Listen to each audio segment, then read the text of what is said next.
I'd like to welcome our first panel on resilience and personal as political.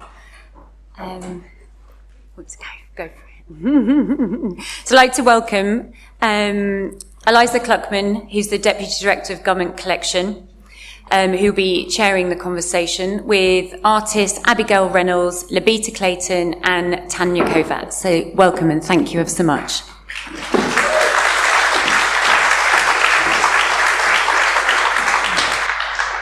Thanks very much, Paula. Thanks for inviting me and us. We seem to be a slightly different time frame now, so can we just go for it? Okay, fine. Brilliant. So we've all been talking a bit before over emails and things, so I'm going to run through some of the things we've covered just to remind ourselves of the things we might want to talk about, but we've decided to have this as a kind of flowing conversation, and as you aren't getting to ask questions, perhaps there'll be a kind of crossover of questions as well.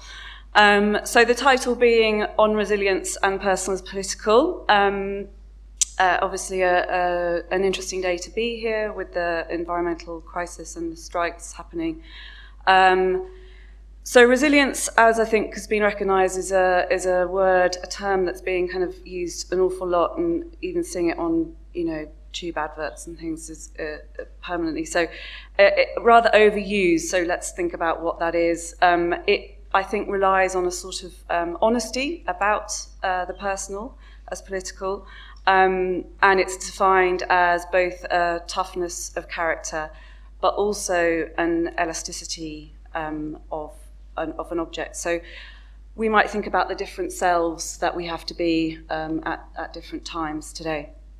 There is, of course, the personal political is a term that comes from second wave feminism, and most famously used in the late 60s by Carol Hanisch, but actually she has disowned it as the author of that because it's become used by all sorts of activists and really opens up lots of questions around intersectionality. And so it's recognising as social and systemic what was formerly perceived as an isolated or individual kind of thought process. So it's quite a kind of radical way, I suppose, of trying to realign societal structures. So the things that we decided we wanted to talk about were an idea of a patchwork of practice, which is something Tania mentioned. So thinking about an artist's kind of methodology, I suppose, of bringing together all the different parts of a practice and the practical realities of that, and how that intersects with your actual other life as well, perhaps parenting or caring. And an idea of the hidden CV, which I hope you'll expand on, Tania. I was quite interested in the idea of the ownership of identity as an artist. You see on your notes, your future-proof notes, that all the artists have got a link under their names because they go directly to their own websites, whereas somebody who's an organisation is represented by their organisation. So I'm interested to ask everybody about that kind of ownership of identity and how that kind of self-creation in the obviously technological social media world as well, and that idea of professionalising yourself and how much that deflects or that you feel you have to control it. There's also the element of place, obviously being in the southwest, this extraordinarily large area geographically that goes from Swindon down to St Just, yeah. And covering all sorts of different sort of urban and rural, coastal spaces, and how we rely on networks and connectivity, and how much they give us in terms of practice, in terms of disseminating work, in terms of just feeling resilient, but also whether you actually have to look elsewhere for those conversations, which is, I think, something Libita finds as well. So we'll look a little bit more into that. Overall, the personal as political is a sort of feminist backbone, I think. So we'll be questioning ideas of gender as well, and where that comes up and if it comes up. So I think, and then we'll flip it at each moment if we can and say, okay, how do we think about that in terms of future-proofing? Where we see these problems, what can we do? So everybody's work, I think it's fair to say, of these three artists crosses an interest in the political and the environmental, so that also seems very fitting today. So perhaps we can start with a little bit about certain projects. So maybe I'll turn to you first, Abigail, and then it will become hopefully more of a flow when we've gone through a couple of these. And so Abigail's going to talk about her project, Lost Libraries, a little bit. And I was just interested because this comes from, I'm quoting you, anger and shame that we can contemplate closing local libraries in the UK. And obviously that's something then went into an international project. So do you want That's to say right. something? Thank you. Thank you. This is always a bit of a thing, isn't it? So you may have seen on the slides that have gone through, there was a couple of posters for St Just Library 24-hour White Night, which is happening from 3 o'clock today. So immediately after this talk, I've got to drive back to St Just with the Bristol Art Library and do that. So I live in the furthest westerly town, St Just. There is a library, as you know, funding pressure has closed and put in jeopardy and reduced the hours and of the libraries, many of which are now having to be run by volunteers, and they're being pushed onto the town councils. So for years we've been campaigning in St Just to keep the library. And at that time, 2014 was when we first mobilised ourselves to try and keep the library, because actually what stands between libraries and closure is often as flimsy as a friends group, which is just a group of people who want the library to stay open, and it's as simple as that. When I did this great, huge journey to Lost Libraries along the Silk Road, it was funded by BMW. It was an initiative at Art Basel, and I was the third of the BMW art journeys. And just to say, my reason for doing that is because I really believe, I can't believe we would let the libraries go, because they are the only non-commercial, publicly accessible space. They're not only the gateway of intellectual freedom for anybody who wants to walk in there, just free at the point of access, but they are the hub of a community, and in a way a sort of portrait of who we are, because library collections are not the same in different locations. So they're the heart of a sort of locality where people can genuinely come together. So feeling so aggrieved and disappointed that we would simply drop the libraries just because we can't be bothered to fund them, when they're so hard won, I journeyed to libraries that have been lost from the longest time across the longest geographical span. So the library that I visited that is actually the furthest from here and the one furthest away in time was the library of the first emperor of China, which is in Xi'an. And moving through, I was amazingly facilitated to journey through China and Uzbekistan and Iran and Turkey and Egypt, where I went to the Great Library of Alexandria, of course, and into Italy. In Cairo, I saw a library that was destroyed in 2011 during the Arab Spring, or the remains of it. And this, for me, was a way to pull myself to really thinking about libraries in the biggest way. All of my practice starts in books, and one thing we were talking about before we came in was where you return to, the sort of sense of resilience of going back to what you know is important to you and has continuing importance. And for me, that is a sense of books, libraries, and how these are a social portrait of a community. So coming back from that experience of, so the journey I made was 2016 into 2017, and making artwork from it. I spent time trying to get funding to bring artists into libraries in Cornwall, working with Newlyn the Exchange Gallery, but we were not successful in our funding application. It was the last round of the libraries fund. We didn't get the money. And so in terms of resilience, what do you do then? We didn't get the money to do this great project that I could imagine being this sort of glorious sort of burst of energy and life across libraries, all across the region. I just thought, okay, I'll just do what I can do then. So in St Just, we are having a 24-hour white night, sort of returning back again to where I am from, to what I can do. And I know we can do it in that library, because when the library hours were all switched around in 2014, I was the person who brokered with the doctors to hold a key to that library so that the voluntary groups who met in the library could continue to meet at their normal times. So I was the person who got that key there. I know where the key is. We can use it to sort of occupy that library in the most meaningful way, bringing all the voices we can into that library to show it for what it is and why we care about it. Because sometimes, having lost the big project, you can still retain that what for me was actually at the heart of it. I live behind that library. So in terms of a resilience, I think, there are problems with that. So the funding we have is minute. We got a little bit of funding from Feast, which is a funder in Cornwall. We've got £1,000, got a bit of money from La Frauda, but we have is a huge amount of goodwill of that community, people who want to give time to it. So there are many problematics with what I've done in terms of my own funding. I'm not doing it as an art project, actually. I'm just doing it because I need to. It's about sort of, what are your criteria? What do you decide to do and what do you decide not to do? And knowing that I just needed to do this just to sort of expiate something and to put myself where I need to be. A bit like, other kinds of protest, actually. It's like that for me. So that project then allowed me, the Lost Libraries funding, huge funding from BMW, allowed me somehow to have momentum to spread that out across my life in different ways.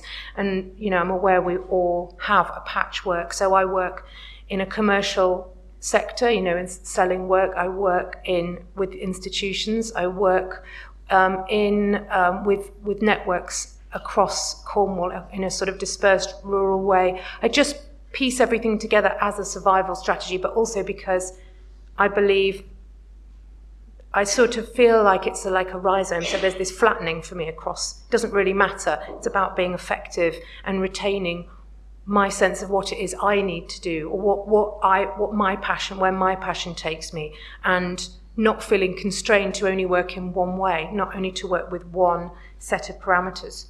But I feel like there's three of us here. So I better stop and we can return to some of these things later. Thank you. Thank you. So, because you said that you sort of mine libraries and archives for material, and then you also talked about, I suppose, things that are outside the gallery space.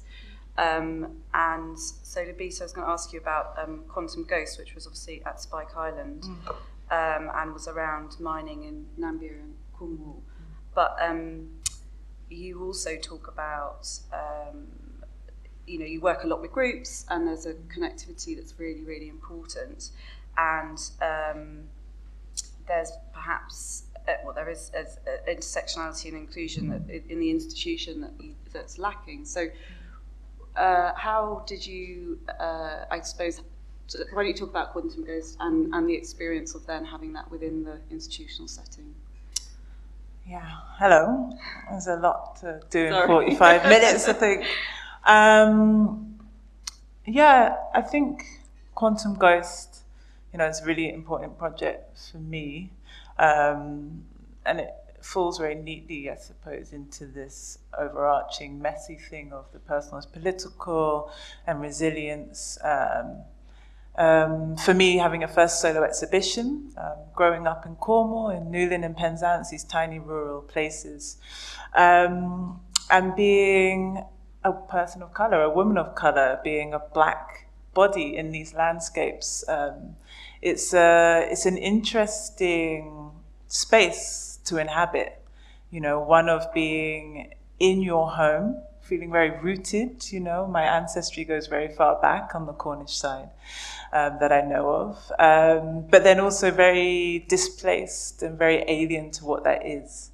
So for me, there's Quantum Ghost holds this space of trying to measure, hold, or meditate on what this kind of space of difference is first of all, to acknowledge difference of who I am in relation to, a mixed heritage woman, but also measuring that difference to then find what is similar, what is universal.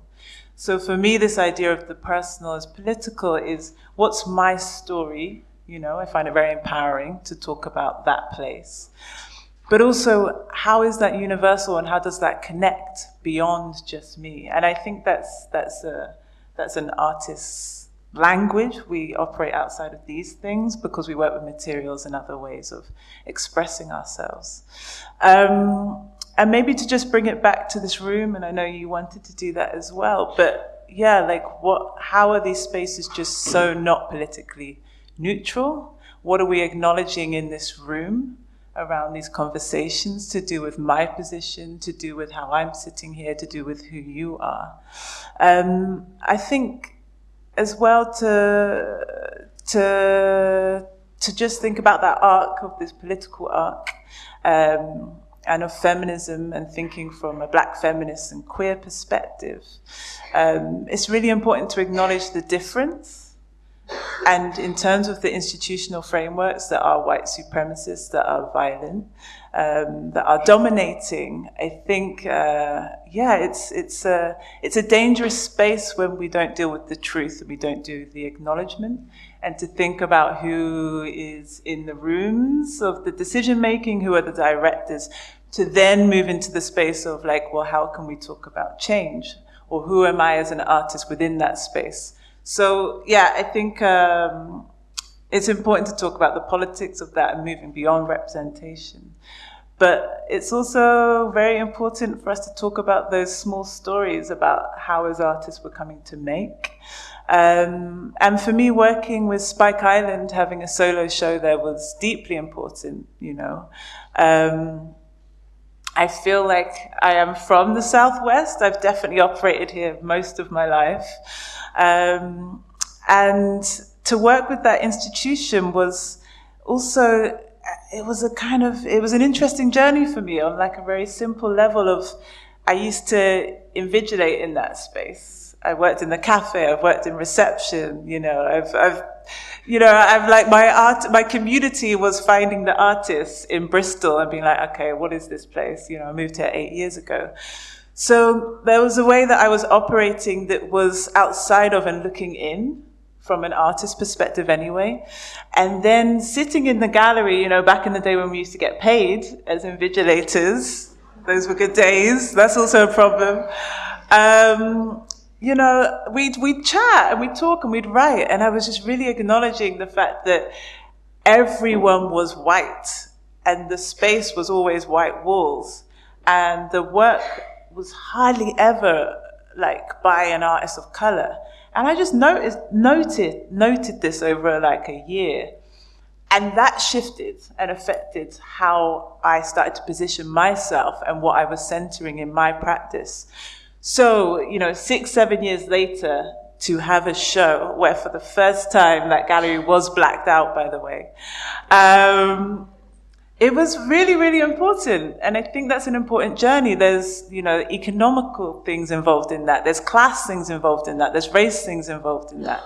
But also there is an important journey around the patchwork, around what we're doing as artists to survive, to be resilient, and what it means to come through and maybe to be centered for a minute, but actually what are the traces that we're leaving behind? And what happens after we go outside of that, centering of having a solo show? So for me, this panel is really important also in terms of generations, intergenerations, and what we're talking about, because I feel very fresh in being positioned within a solo show and having a centering for a minute. I know these things are momentary. And I think it's also a nice provocation when we're talking about future proof. What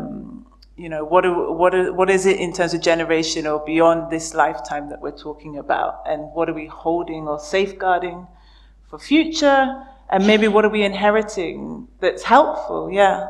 So I'd like Thank you. Yeah.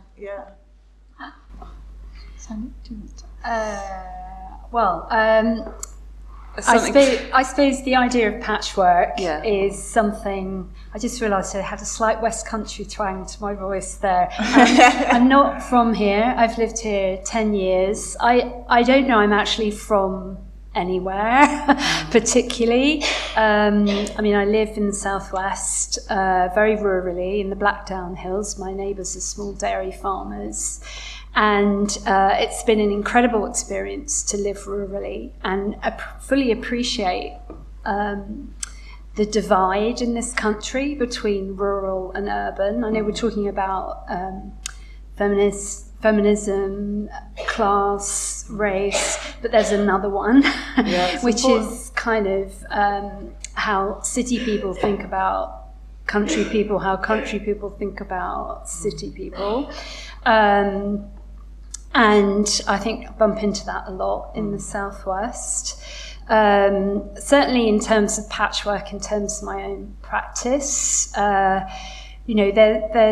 only one element I've ever had that's predictable income, which has been to do with having an academic role, a teaching role. Sometimes I think I don't belong to any organisations. I think of myself as an individual, but then I start reframing that when I think actually I belong to a family, a very small one, myself, my husband and our kid. I belong to an institution, an academic one. I belong to a gallery. Then I belong to various other networks. But it's not usually how I see myself. I definitely see myself as the sort of an individual, a maverick, an opportunist. I think artists are incredible opportunists. They have to be. So it is very much a kind of patchwork of activity that includes commissions, teaching, writing, even how I operate as a teacher seems to be spreading, not necessarily within the academic institution, because I have some issues with how you have to operate there as well. I suppose I wouldn't actually want it any other way either, because that gives me the illusion of self-determination. But there has to be a resilience. I mean, I think we need to kind of unpick that word a little bit, what it might mean. When we were exchanging emails, I confessed up to my kind of dark CV, my hidden CV, which is a list of all the things I didn't get, rather than the bright, shiny CV that you send out to people.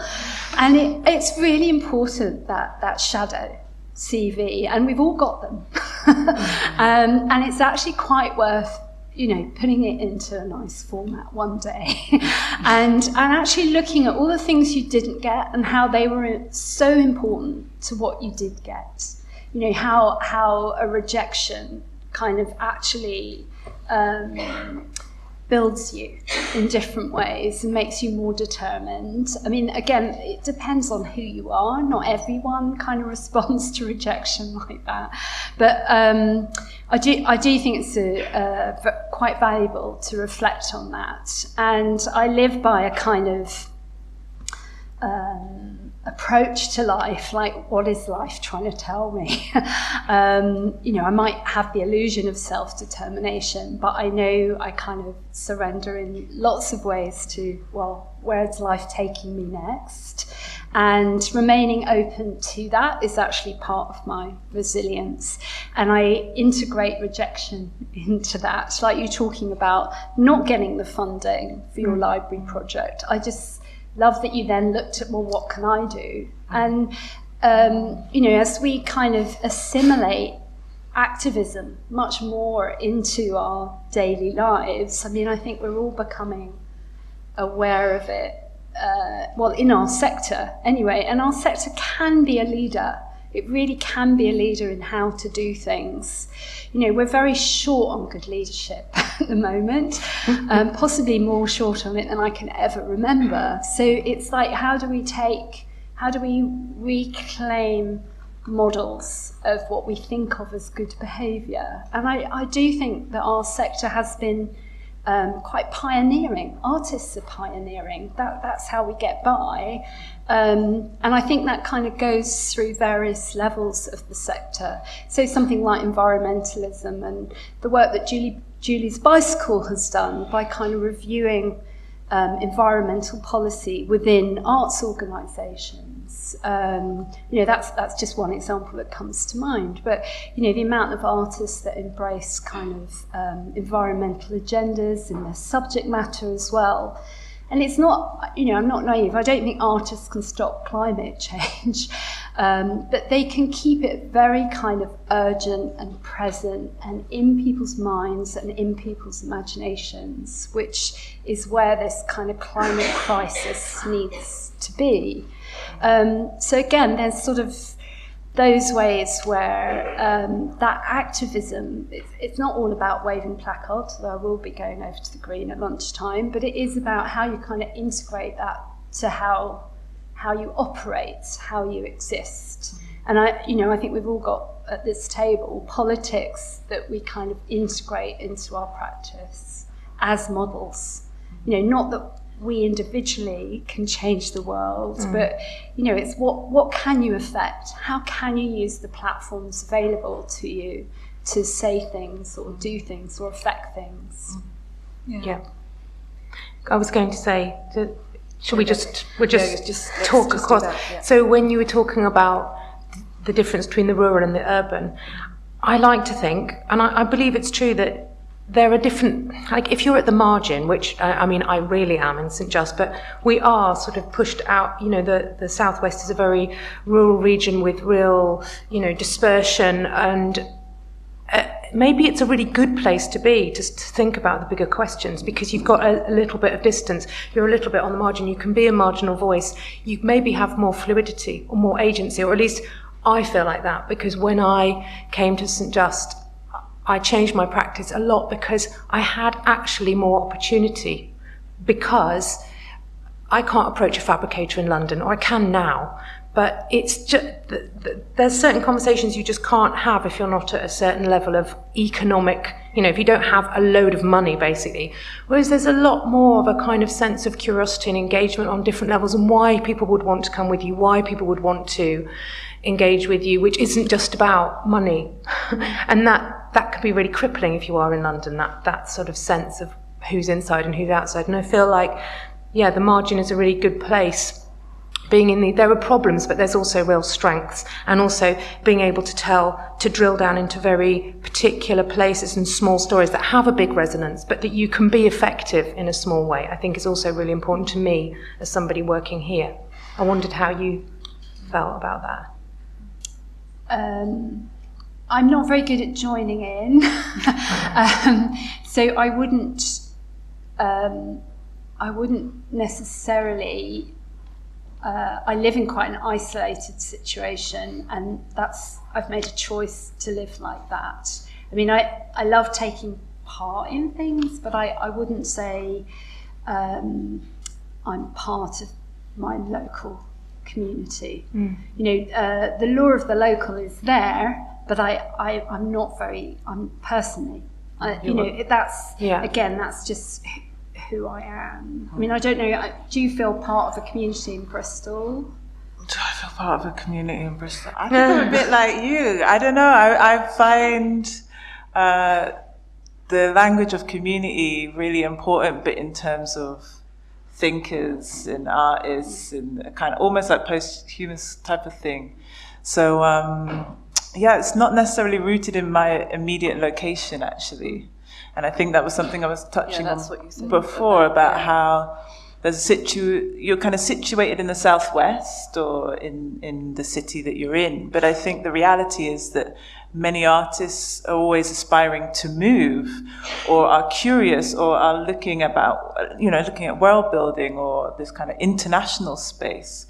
So for me, actually, the language of community is centered more in a position, maybe around, political, but also one around co-creation.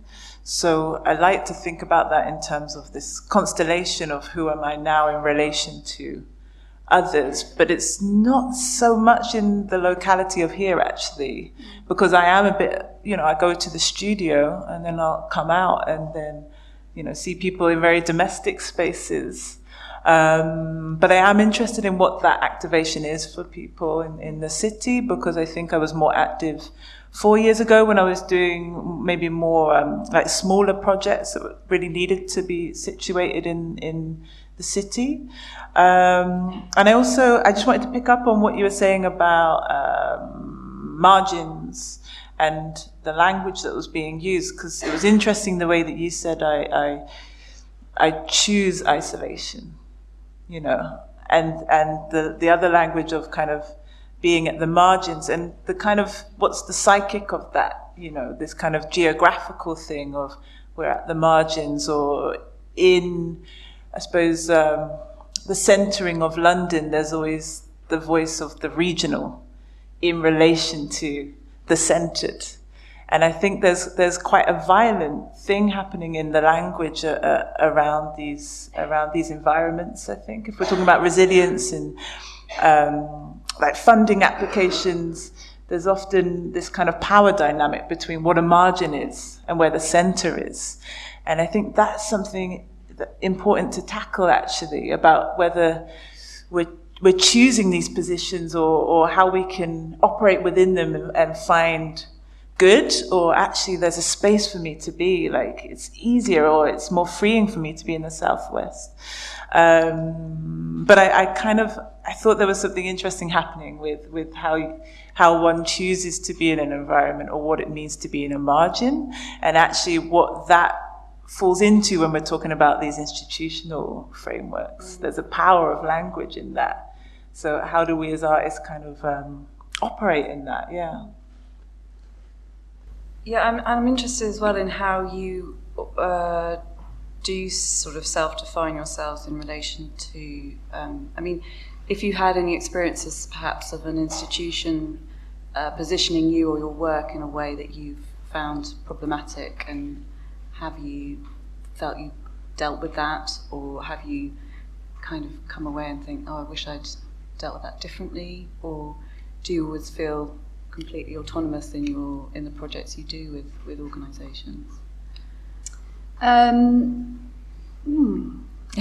That's an interesting. I mean, I've had a range of experiences. I suppose I've had reported back to me that I've had directors of institutions comment, "Oh, she's moved to the countryside.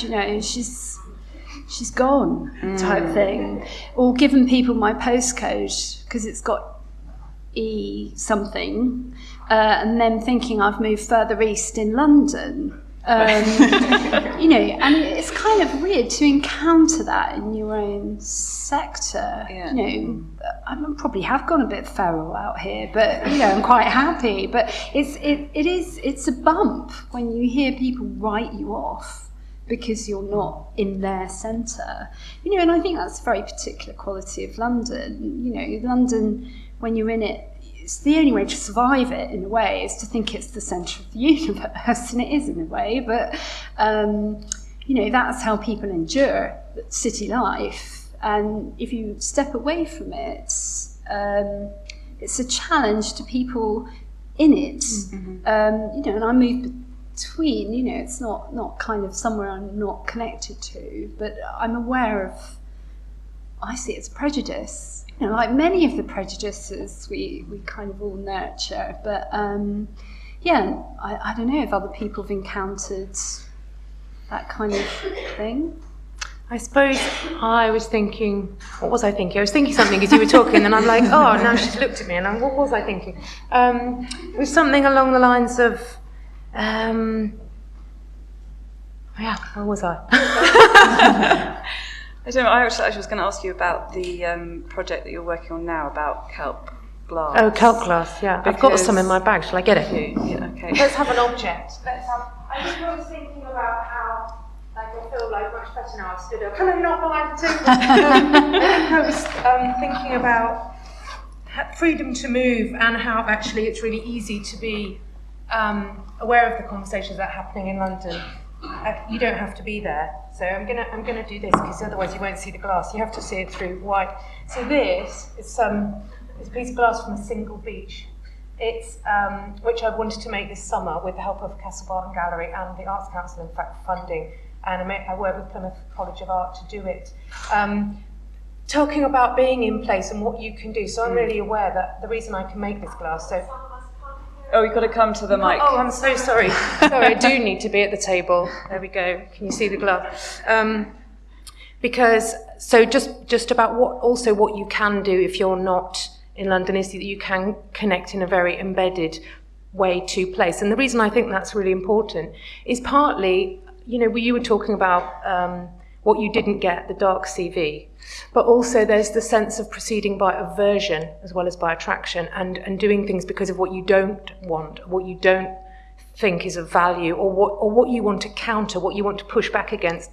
And one thing I feel is that, we live in a way that where which I particularly notice in photography, it can be so generalized. There can be a real blanding out, a lack of specificity, kind of like words that start to just become incredibly nebulous. And actually my way of countering that is to be very much where I am. So this was because on Scilly, I was there camping with my family last summer. I realized that there were kelp burning pits. I saw kelp burning pits and realized that anciently glass was just made with seaweed and sand. And if that was the case, it should mean that you could make a glass from the very place that I often am standing, which is on a beach.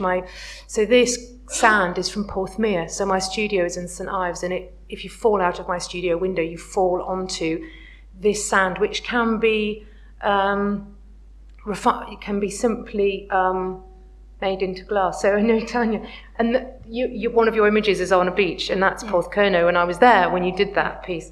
So that sense of being unbelievably specific. So, we touch glass all of the time. Actually, there's none other on the table, but windows. No, it's about where that is from, like about a very clear sense of place, which I think it's very easy.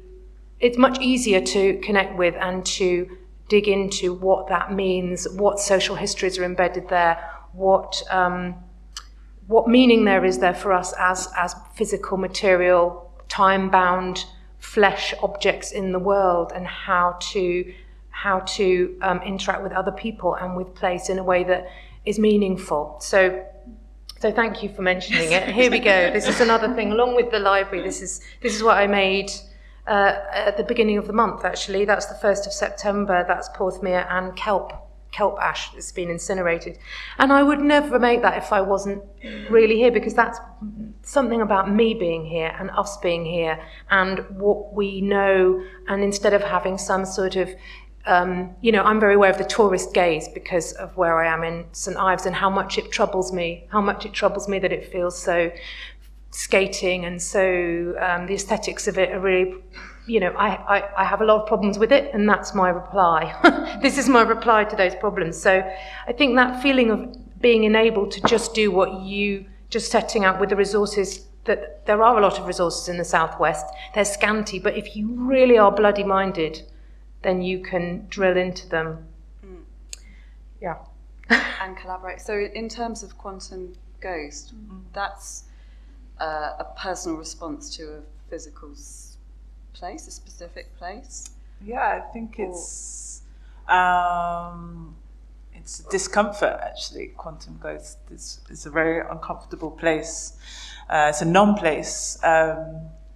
And really it's looking at the relationship between Cornwall and a village in Namibia. And that is my heritage, so, British Namibian. But thinking about how that, for me, there was never a narrative told that existed in the world about these places being together, and yet I exist. So the questioning around Quantum Ghost was how to locate myself within a story or within a place that felt like it never existed. And the way that I did that was to look through things that connected my ancestry, and starting with my parents, how they met. And there was a very clear thing around mining there, like Cornwall being a mining place, site of ruination, and then looking at this kind of colonial lens of what that means for my Namibian side of my heritage. And my father was a mining engineer from Namibia when he was in exile. He came to study in the UK. I mean, didn't choose, but was part of his journey in exile was to be in the UK, and to survive and to be here, it meant that it took him to Cornwall. So I was imagining this African, this Namibian man in 1980s Cornwall, and that to me was just like a jarring, like, what? How? Like, really, Cornwall? And just like not having the image, but imagining that was already a very profound thing. So thinking about my place or my relationship to a home, but also starting to imagine my parents and then their ancestors, helped me to start to build my own story through different routes of like remembering and of accessing archives. And actually an important thing that came through that is really frustrating, I think, for artists of color continually is there's a lot of time spent in undoing or unlearning and in going on a journey to find a position for yourself and to then speak from a place where you can say, this is my voice, this is who I am within the arts, and here's my subject. And that's a long old time that you spend just getting to that point. So, I think it was very important for me to ground this story in pre-existing histories. And I did find in Cornwall, in the Campbell School of Mining, that all the way to the start of when that school opened, which I think is like 1904, there have been Black African men in all of the photos. So this isn't an imagined history. This isn't something remarkable. This is something that has existed that was never present. So my emergence within these politics, or within this idea of place or of home or of a centering, is very grounded in the slipperiness of displacement and what happens when your roots aren't already in a very well-told narrative. And so for me, Quantum Ghost is in a simple way, it's bringing together like heritage, on these sides, but also in a complicated way, it's about finding that place when you don't have the tools or the resources around you because of how you have been schooled or where you are born. And I think, again, that's a very universal narrative, and that is why I do connect with languages in the arts that are to do with co-creation from a perspective of the African diaspora or decoloniality, because I understand that trace and it helps me place something.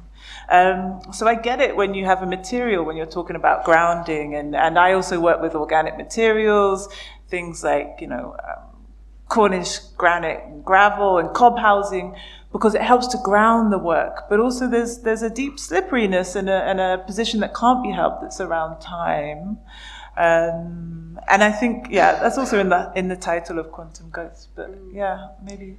I think it's interesting that we're here for this network, and that we're you've all mentioned working with other people and working collectively, but actually what you've all really been talking about is a very personal resilience. And I was just reminded of a International Women's Day talk I went to at the National Portrait Gallery, which had Diane Abbott, Yasmin Alibhai-Brown, Phoebe Boswell, and Bonnie Greer, and there was a kind of talk about sisterhood and collectivity, but then actually Bonnie Greer was like, I just want to stand up and say it's okay to be alone, and actually there's strength in being alone, and having a sense of your own self is a strong thing, which I think's it's the beginning, isn't it? It's the rock of then being able to work collectively, I think, to have a belief in your own voice. But I don't know if you want to carry on from that, but also I did want to bring in your glass cliff edge as well. Maybe this does so see great, how we actually. do that. Because I suppose I wanted to talk about another, for me, landscape is part of how I root myself. So I'm chosen to live in it. But my other kind of family or context is the art that I look at. So the art that's been made before, the art that's been made now, hopefully the art that will be made tomorrow. I mean, places like the Arnolfini are actually really important to me and, you know, my life in the Southwest. And I've been very concerned about what's going on here. I mean, I'm sure there's a lot of people in the room. I know we're sort of celebrating something today. I'm not entirely sure what's going to happen next here. For me personally, I'm probably really burying myself now, but, you know, an individual like Claire Doherty, who was here for a very short time, represents someone absolutely at the head of her game, both locally, nationally, internationally, as the kind of world leader of how to bring art to audience in a really interesting, dynamic way. I know artists love working with her. You know, remarkable history of situations as well. And I've no idea why she's not here today either. And like I say, I'm probably really burying myself by saying this publicly. But I kind of, you know, also just to see women in powerful roles like that, you know, I keep seeing it. I keep seeing women get to the top of what they're doing and then like disappearing. And, you know, I used to think about the glass ceiling and now I start thinking about the glass cliff face. You know, someone just pushing them off. And I don't know the full stories. I'm really like never in on gossip. Like I say, I live in the middle of nowhere. I'm not a strategic thinker. I'm not an institutional thinker. So I never see these things, but I do kind of need art in my life. And, you know, it's quite, I know there's some great institutions in the room, but the Southwest is starved. You know, I think there's some great artists here and there are some widely spread art venues, but yeah, it's challenged as an area. Do you see that, Cliff, as just institutional? Do you see artists hitting that as well? Well, it's different for artists because it's the market play with the artists quite often. So, you know, that's to do with a whole number of aspects and fashion and this, that. I can't begin to start to analyse that. Yeah. You know, because I think artists keep making their work. That's not a choice for lots of artists. You are, you know, you just have to do it. And if you have to be creative about how you get it out there as well, you know, that just becomes part of your creative challenge. It's not just the making, it's what are your strategies for survival? How do you live your life? How do you get your work to reach audience? You have to be equally dynamic and kind of all art is communication, and then you have this other communication that you have to do, which is to do with how to get what you do out into the world. You know, and you have to be dynamic and creative about how to do that too. It's not just what you do in the studio. You know, it's called artwork, and it is really hard work. You know, the making it is the fun bit. You know, that you've got a whole raft of other challenges to get to make it. Yeah, absolutely. Do either of you want to say anything else before we?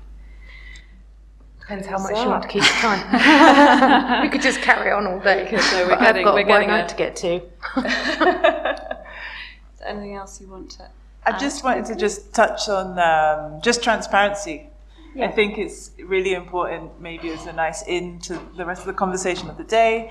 But I know, like, it's really important that there's transparency if we're talking about collective work or these things for the future, because I think the environments that we're in, especially in the arts, naturally kind of warden us off sometimes into becoming this like resolved thing and then having a show and then moving through. And actually what's so helpful is to hear about like the dark sea view or like you know, and I think there is something about that does help the beginning of some sort of collective thought, because we're revealing some of the complications and the difficulties and the joys of having a practice. And I think for a long time it's been this kind of very rigid model that is opaque. So yeah, I just kind of just wanted to comment on that. And I was just thinking, as we were speaking as well, about how I suppose I've seen a lot of times, another thing I've seen a lot is artists who build themselves a career, or they build like the work they make, and then it ossifies around them, and then they realise that they shut themselves out. You know, they were on the outside, so they've built this thing, they've built their practice, and then actually later on they go, oh, I've shut myself out, I'm on the outside, and that's something I'm really aware of, that you've got to keep your own passion in the middle. It's really easy because of all the forces that are applied to you and all the opportunities you do and don't take and the ways through that you have to make. It's really important to just keep going to what it is that keeps it real for you, because if it's no good having built a beautiful thing and finding you're on the outside. That is a big disaster. So in terms of resilience, that's something to always be, you have to constantly be on your toes, don't you? So watching out for that. Okay, well, I'm just going to say thank you, I think, on behalf of everyone, for you all being so very honest and open. And I think that's us. It's Paula. Thank you. Thank you.